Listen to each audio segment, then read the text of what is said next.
An elderly man wants a job, but the foreman won't hire him until he passes a little maths test. Here is your first question. The foreman says, "Without using numbers, represent the number 9? "Without numbers?" the old man says.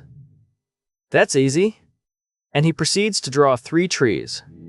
"What's this?" the boss asks. "Have you no brain?"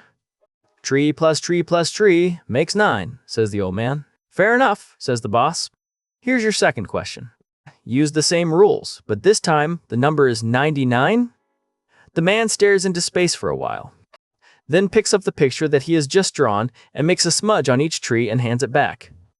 The boss scratches his head and says, "How on earth do you get that to represent 99?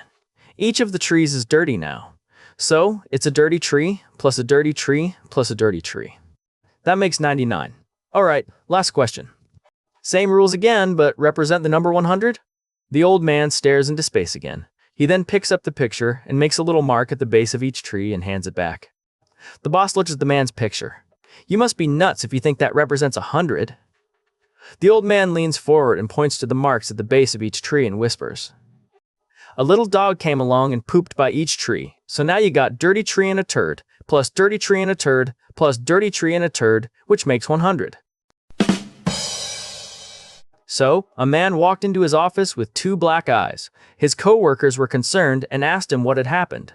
The man hesitated before finally confessing, "Well, it all started when I had to run some errands yesterday."